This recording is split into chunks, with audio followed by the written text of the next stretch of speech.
बीरगढ़ राज्य के बाहर सैनिक पहरा दे रहे थे कि तभी वहां पर एक साधु आ पहुंचा। एक सैनिक साधु की ओर देखकर बोला, क्या बात है साधु, तुम यहाँ क्या कर रहे हो? मुझे महल के अंदर जाना है। महल के अंदर जाना है? पर किस लिए? मुझे वीरगढ़ के राजा से एक विशेष काम है।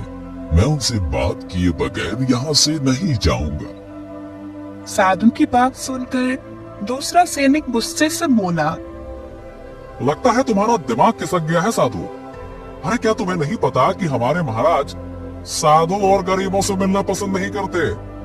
और तो और उन्होंने राज्य में ये आदेश भी जारी कर दिया है कि कोई भी गरीब या साधु उनके राज्य में नहीं रह सकता, और अगर कोई रह रहा है तो राज्य छोड़कर चला जाए। जाओ। और तुम जानते हो साधु, अगर हमारे महाराज के आदेश की किसी ने अवहेलना की तो उसे मौत के घाट उतार दिया जाएगा। समझे? चलो अब सीधी तरह से यहाँ से दफा हो जाओ। अरे भागो यहाँ से, निकलो।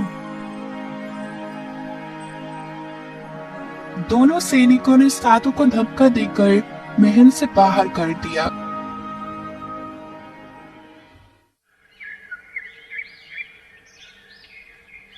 राजगढ़ राज्य के एक गांव में रतन और सुनेखा नाम के दो गरीब पति पत्नी रहा करते थे। रतन बेचारा दिन भर जमींदार के खेत में हाल चलाया करता था। एक दिन रतन काम पर जा रहा था कि तभी उसकी पत्नी सुलेखा रतन से बोली, अब जमींदार के यहाँ पर दिन भर कड़ी धूप में मेहनत करते हैं और बदले में जमींदार आपको ना के बराबर धन देता है। हाँ तुम सही कह रही हो सुलेखा, लेकिन मैं कर भी क्या सकता हूँ? तुम जमींदार से धन बढ़ाने की बात क्यों नहीं करते? और उसके खेत में और भी मजदूर काम करते हैं, उन्हें तो तुमसे बहुत अधिक धन मिलता है। घर में राशन भी खत्म हो गया है, पर हम दोनों महीने से रात के समय भूखे ही सो रहे हैं। ठीक है, तुम चिंता मत करो सुलेखा, मैं आज ही जमींदार से इस बारे में बात करता हूँ। रतन जमींदार के खेत में जाकर काम करने लगा और शाम के समय जमींदार की हवेली में जाकर उससे बोला, जमींदार साहब, मुझे आपसे कुछ बात करनी है। क्या बात करनी है रतन? जल्दी बोलो। तुम जानते हो मुझे तुम्हारा चेहरा बिल्कुल अच्छा नहीं लगता। मैं तो बस तुमसे मजबूरी में काम करा रहा हूँ। जमींदार साहब, मैं आपके खेतों में दिन रात कड़ी मेहनत करता हूँ। मैं हर दिन आपकी फसलों की देखभाल करता हूँ, उन्हें पानी देता हूँ, उनकी निराई समय पर करता हूँ और खाद भी डालता हूँ, गुड़ाई करता हूँ और समय समय पर हर चीज करता हूँ। लेकिन आप मुझे बहुत कम मेहनताना देते हैं। हाँ, मुझे पता है कि आप बाकी मजदूरों को मुझसे अधिक पैसे देते हैं। बस मुझ पर इतना कृपा कर दीजिए कि मुझे भी उतना ही मेहनताना चाहिए जितना आप औरों को देते हैं, क्योंकि मैं उन सबसे भी ज्यादा मेहनत करता हूँ, लेकिन पैसे मुझे उनसे कम मिलते हैं। इतनी कृपा कर दीजिए। देखो रतन, न जाने क्यों जब भी मैं तुम्हें देखता हूँ तो मुझे तुम पर गुस्सा आने लगता है। मैं तो चाहता हूँ कि मैं तुम्हें अपमानित करके मुफ्त में अपने खेतों में काम करवाऊं। अरे तुम्हें तो मेरा एहसान मानना चाहिए कि मैं तुमसे काम करवा रहा हूँ।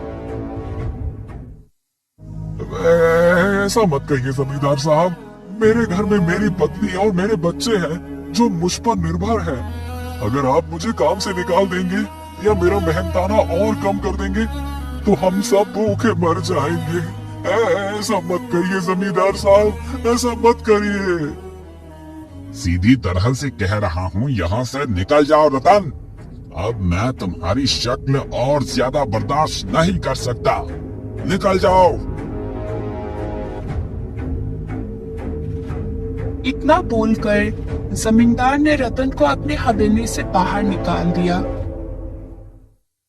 रतन को उदास देखकर उसकी पत्नी बोली, क्या हुआ जी, आपका मुंह क्यों उतरा हुआ है? लगता है जमींदार ने धन बढ़ाने से मना कर दिया। सिर्फ इतना ही नहीं सुलेखा, जमींदार ने मुझे अपमानित भी किया और धक्के देकर मुझे अपनी हवेली से बाहर भी निकाल दिया।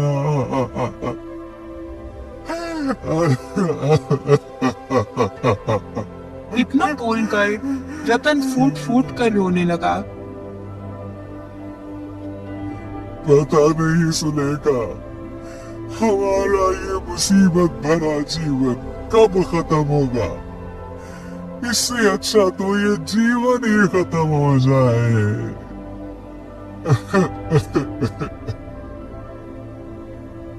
रतन रोते रोते ही सो गया।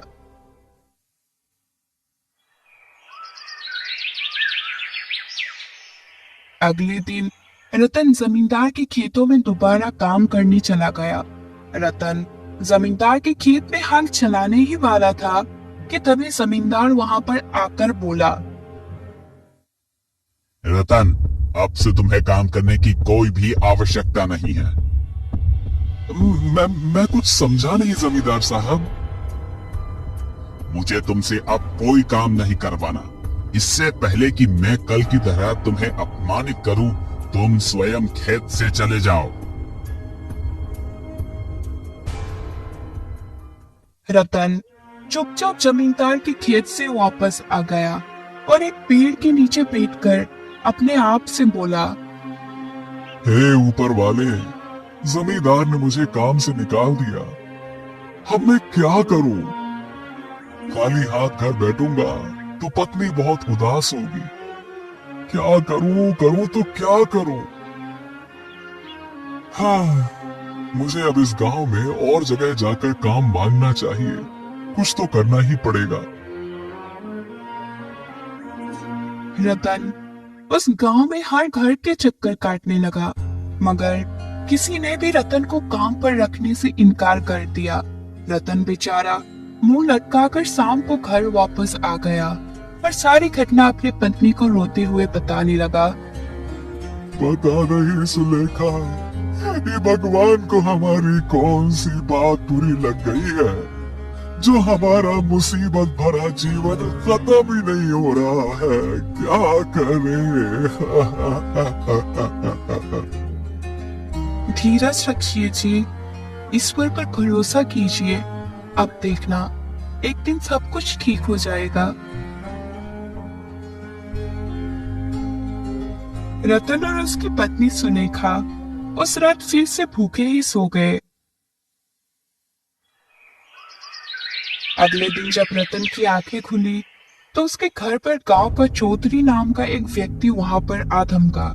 वो रतन की ओर देखकर गुस्से से बोला, जब से मैंने तुम्हें अपना घर किराए पर दिया है, तब से तुमने घर का एक भी किराया नहीं दिया है। या तो मुझे किराया दो, नहीं तो यहाँ से अभी और इसी समय निकल जाओ। यह सुनकर रतन और सुलेखा पूरी तरह से चौंक पड़े। ये क्या कह रहे हैं आप? ये घर तो हमारा है। रतन की ये बात सुनकर चौधरी का गुस्सा सातवें आसमान पर पहुंच गया। एक तो जब से यहाँ पर रहने आए हो तब से किराया नहीं दिया, और ऊपर से ये घर भी अपना बता रहे हो। देखिए चौधरी साहब, हम पर तरस खाइए, ये घर हमारा है। लगता है तुम दोनों अपने सपनों की दुनिया में पहुंच गए हो। अगर तुम्हें मेरी बातों का विश्वास नहीं है तो तुम दोनों जाकर गांव के मुखिया से पूछ सकते हो।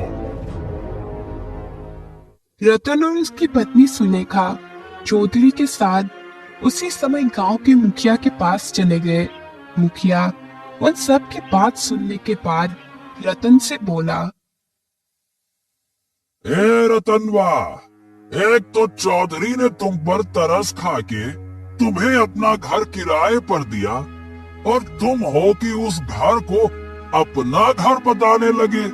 वाह भैया, मनसी का जमाना ही नहीं रहा है। यह सुनकर रतन बुरी तरह से चौंक पड़ा। तभी चौधरी गुस्से से बोला, मुखिया जी, सिर्फ आपके कहने पर मैंने इन दोनों को अपना घर किराए पर दिया था। अच्छा होता कि मैं इन दोनों को इस गांव में आवारा की तरह फिरते रहने देता। तो तुम कहना क्या चाहते हो? ये हमारा गांव नहीं है। मूर्ख, ये तेरा गांव कब से हो गया?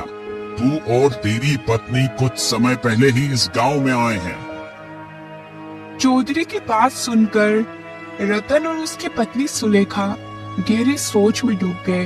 उन दोनों को कुछ भी समझ में नहीं आ रहा था कि आखिर उन दोनों के साथ हो क्या रहा है।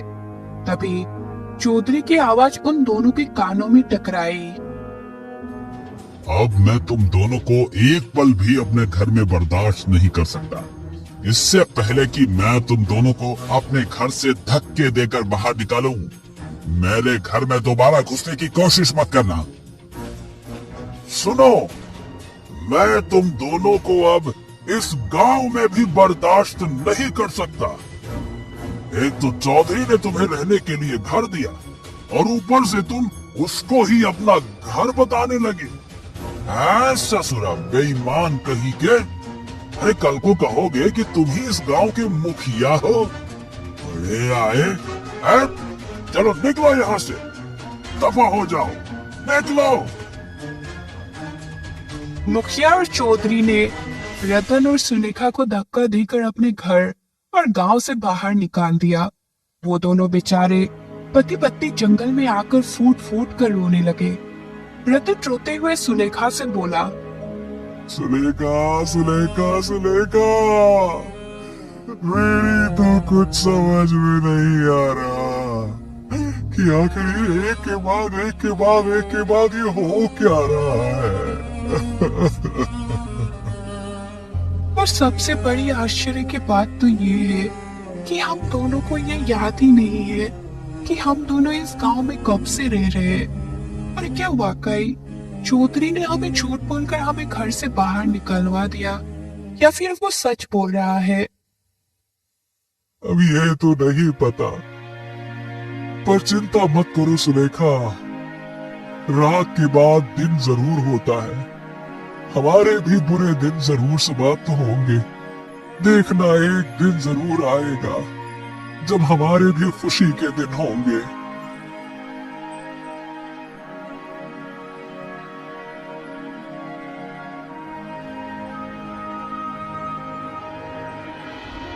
रतन उस दिन से अपने पत्नी के साथ झोपड़ी बनाकर जंगल में ही अपना जीवन यापन करने लगा। वो बेचारा दिन भर जंगल में घूमता और पेड़ के पत्ते तोड़कर पानी में उबालकर अपने पत्नी के साथ अपना पेट भरता। एक दिन सुलेखा रतन से बोली, आखिर हम दोनों कब तक पेड़ के पत्ते उबालकर खाते रहेंगे? ये इतना घना जंगल है, पर इस घने जंगल में बहुत सारे फल भी होंगे। आप कुछ फल तोड़कर क्यों नहीं ले आते? अरे अब मैं तुम्हें क्या बताऊं सुलेखा, जब भी मैं ताजे फलों को तोड़ने जाता हूँ, ये फल ये मेरे हाथों में आकर बेकार हो जाता है। मैं क्या करूं?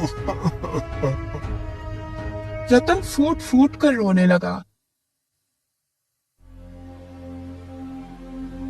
एक दिन रतन जंगल में उदास बैठा हुआ था कि तभी उसकी नजर एक साधु पर पड़ी जो एक पेड़ के नीचे तपस्या कर रहा था। हाँ, हे भगवान, पता नहीं मैं इस मुसीबत से कब निकलूंगा। शायद मुझे इन साधु महाराज से कोई मदद मांगनी चाहिए।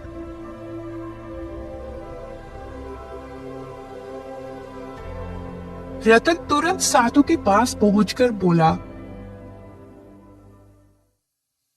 साधु महाराज को प्रणाम है। साधु महाराज, मैं और मेरी पत्नी बहुत मुसीबत में है। हम दोनों कई महीनों से इस जंगल में मुसीबत भरा जीवन जी रहे हैं। कृपया करके हमारी कुछ मदद कर दीजिए। साधु आंख खोलकर रतन की ओर देखकर बोला, तुम्हारी मदद मैं एक ही कीमत पर कर सकता हूँ। तुम दोनों पति पत्नी को मेरी सेवा करनी होगी। अगर मैं तुम दोनों पति पत्नी की सेवा से प्रसन्न हुआ तो मैं तुम दोनों को तुम्हारी मुसीबत भरे जीवन से निकालने का कोई न कोई उपाय जरूर बताऊंगा। जी साधु महाराज, मैं तैयार हूँ। रतन साधु को अब झोपड़ी में लेकर आ गया और उस दिन के बाद दोनों पति पत्नी दिल से साधु की सेवा में जुट गए।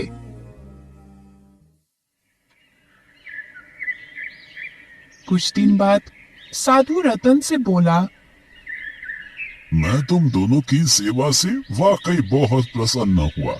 अब मैं तुम्हें तुम्हारी गरीबी से निकालने का एक उपाय बताता हूँ। तुम विजयगढ़ के राजा के पास जाओ।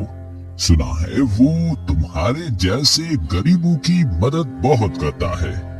तुम्हें जाकर उससे मदद मांगनी चाहिए। हाँ, आप बिल्कुल सही कह रहे हैं साधु महाराज। पता नहीं क्यों ये बात मेरे दिमाग में पहले क्यों नहीं आई। मैं अभी इसी वक्त विजयनगर के लिए निकलता हूँ। रतन उसी समय विजयगढ़ की ओर पैदल चल दिया। कुछ समय बाद रतन विजयगढ़ के महल के दरबार में राजा विक्रम के सामने खड़ा हुआ था। रतन राजा विक्रम से कुछ कहने ही वाला था कि तभी राजा विक्रम रतन की ओर देखकर बुरा सा मुंह बनाते हुए बोला, पता नहीं तुम्हें देखकर मुझे क्यों गुस्सा आ रहा है। महाराज की जय हो। माफ करिएगा महाराज, मैं एक बहुत ही गरीब व्यक्ति हूँ। मेरी गरीबी का आप इसी बात से अंदाजा लगा सकते हैं कि मुझे अपनी पत्नी के साथ जंगल में झोपड़ी बनाकर रहना पड़ रहा है और हम दोनों पति पत्नी काफी समय से कड़वे पेड़ के पत्ते उबाल उबाल कर खा रहे हैं। क्यों, जंगल में क्या फल उगना बंद हो गए हैं? महाराज, अब मैं आपको क्या बताऊं। जब भी मैं किसी फल को हाथ लगाता हूँ, अचानक वो फल पता नहीं क्यों खराब हो जाता है। ये सुनकर राजा विक्रम का गुस्सा सातवें आसमान पर पहुंच गया और वो रतन को चिल्लाकर बोला, बकवास बंद करो। तुम इसी समय यहाँ से बाहर निकल जाओ। तुम बोल रहे हो कि हाथ लगाते ही फल खराब हो जाता है, इसका मतलब कि तुम एक मनहूस हो। ऐसा मत कहिए महाराज, ऐसा मत कहिए। अगर आप मेरी मदद नहीं करेंगे तो फिर मैं कहाँ जाऊंगा, किससे मदद मांगूंगा? ऐसा मत कहिए महाराज, कृपा करिए मुझ पर, क्षमा करिए, कृपा करिए। तुम वही चले जाओ जहाँ से तुम आए हो। इतना बोलकर राजा विक्रम अपने सैनिकों से बोला, देखते क्या हो सैनिकों, इस इंसान को अभी के अभी धक्के देकर मेरे महल से बाहर निकाल दो। राजा विक्रम की बात सुनते ही सैनिकों ने रतन को धक्का देकर महल से बाहर निकाल दिया। ये देखकर राजा विक्रम का मंत्री राजा विक्रम से बोला, महाराज, आप तो सारी प्रजा में दयालु राजा के नाम से प्रसिद्ध हैं। फिर आपने उस व्यक्ति की मदद क्यों नहीं की? पता नहीं मंत्री जी, न जाने मुझे उसे देखकर उससे घृणा सी होने लगी। मुझे स्वयं समझ नहीं आ रहा कि आखिर मुझे ऐसा क्यों लगने लगा। महाराज, शायद आपने उसे ठीक से देखा नहीं। क्या आपको नहीं लगता कि उसकी शक्ल राजा संग्राम सिंह से बहुत अधिक मिलती थी? ये सुनकर राजा विक्रम आश्चर्य से अपने मंत्री से बोला, हाँ, तुमने सही कहा मंत्री जी। जब मैंने उसे पहली बार देखा था तब मुझे भी राजा संग्राम की ही याद आई थी। और राजा संग्राम सिंह अपने महल से काफी दिनों से लापता भी है।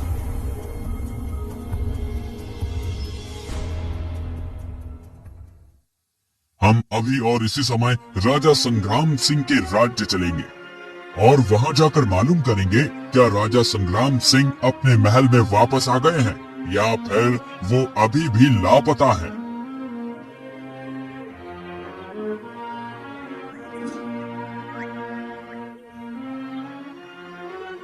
इधर रतन कुछ दिनों बाद जंगल में बनी हुई अपनी झोपड़ी के अंदर पहुंचकर फूट फूट कर रोने लगा।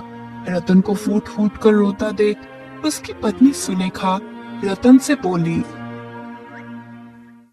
मुझे पता है कि महाराज ने भी आपकी कोई मदद नहीं की होगी। हाँ, पता नहीं सुलेखा हमारी किस्मत में क्या लिखा है। जहाँ भी जाता हूँ अपमान के अलावा कुछ भी नहीं मिलता। तुमने सही कहा, महाराज ने भी मेरी मदद नहीं की, बल्कि मुझे धक्के देकर महल से बाहर फेंकवा दिया। इतना बोलकर रतन इधर उधर देखते हुए बोला, ये साधु महाराज कहाँ है? साधु महाराज तो आपके जाने के पश्चात ही चले गए थे। तो क्या तुम तब से जंगल में अकेली रह रही थी? मेरे पास इसके अलावा और कोई चारा भी तो नहीं था। अब मुझसे ये मुसीबत भरा जीवन नहीं जिया जाता सुलेखा। अच्छा होगा कि हम दोनों अपने ही हाथों अपनी जीवन लीला को समाप्त कर लें। आप सही कह रहे हैं, मैं भी यही बात सोच रही थी। चलो हम अपना जीवन लीला समाप्त कर लेते हैं। सुलेखा और रतन अपनी झोपड़ी से बाहर आ गए कि तब एक घोड़े पर सवार एक सुंदर राजकुमार उनके पास आ पहुंचा और घोड़े से उतरकर उन दोनों की ओर देखकर बोला, माँ और पिताजी, मैंने आपको कहाँ कहाँ नहीं तलाशा, मगर आप मुझे कहीं नहीं मिले। वो तो भला हो विजयगढ़ के राजा विक्रम का। उन्होंने मुझे बताया कि आप उससे मदद मांगने के लिए उनके महल में गए थे। राजकुमार की बात सुनकर रतन और सुलेखा दोनों बुरी तरह से आश्चर्य में पड़ गए। तुम्हें जरूर कोई गलतफहमी हुई है राजकुमार। पिताजी, आप कैसी बातें कर रहे हैं? आप मेरे पिता और वीरगढ़ के राजा संग्राम सिंह हैं। तभी वहां पर रंग बिरंगी किरणों के साथ वही साधु प्रकट हो गया और रहस्यमय अंदाज में रतन और सुलेखा की ओर देखकर बोला, राजकुमार बिल्कुल सही कह रहा है। रतन और सुलेख, तुम दोनों कोई आम इंसान नहीं हो, बल्कि तुम दोनों इस राजकुमार के माता पिता और वीरगढ़ के राजा और रानी हो। मैं कुछ समझा नहीं साधु महाराज। मतलब ये है रतन कि तुम्हारा नाम रतन नहीं बल्कि राजा संग्राम सिंह है। तुम घमंडी और क्रूर राजा थे। जब तुम सिंहासन पर थे तब तुम और तुम्हारी पत्नी रानी सुलेखा को गरीबों और साधुओं की शक्ल अच्छी नहीं लगती थी।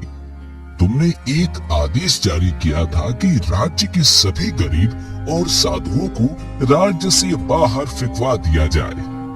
मैं इसी बारे में तुमसे बात करने के लिए तुम्हारे महल में गया, मगर तुम्हारे सैनिकों ने मुझे तुम तक पहुंचने ही नहीं दिया और धक्का देकर मुझे महल से बाहर फेंकवा दिया।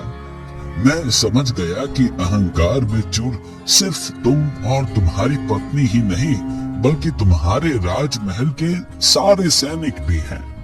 तुम्हें सब सिखाने के लिए मैंने तुम्हें एक श्राप दे दिया। उस श्राप से तुम और तुम्हारी पत्नी अपनी याददाश्त भूल गए और अपना राज्य छोड़कर जंगल में भटकते हुए उसी गांव में पहुंच गए जहां से तुम्हें धक्के देकर बाहर निकाला गया है। साधु की बात सुलेखा बड़े ही ध्यान से सुन रही थी। साधु सुलेखा की ओर देखकर मुस्कुराते हुए बोला, मैं तुम्हें और तुम्हारे पति को सबक सिखाना चाहता था और तुम दोनों को ये बताना चाहता था कि गरीब का जीवन कितना मुसीबत भरा जीवन होता है। और मुझे लगता है कि इस बात का एहसास तुम दोनों को हो गया है। मुझे पता है कि तुम दोनों आत्महत्या करने जा रहे थे। जिस जीवन से तंग आकर तुम दोनों आत्महत्या करने जा रहे थे, उस मुसीबत भरे जीवन को गरीब व्यक्ति रोज जीते हैं और रोज लड़ते हैं। इतना बोलकर साधु की आंखों से सुनहरे रंग की किरणें निकलने लगी। अचानक ही रतन और उसकी पत्नी सुलेखा राजा और रानी में परिवर्तित हो गए। मुझे माफ कर दो साधु महाराज, मुझे माफ कर दो। मुझे अपनी भूल का एहसास हो गया है। मुझे इस बात का भी एहसास हो गया है कि गरीब का जीवन कितना मुसीबत भरा और कठिन होता है। आइंदा से मैं अपनी गरीब प्रजा का बहुत ख्याल रखूंगा। क्षमा कीजिए महाराज, क्षमा कीजिए, क्षमा कीजिए। साधु मुस्कुराते हुए वहां से गायब हो गया। राजा और रानी अपने बेटे राजकुमार के साथ अपने महल वापस चला गया और उन दोनों को भी अब सबक मिल चुका था।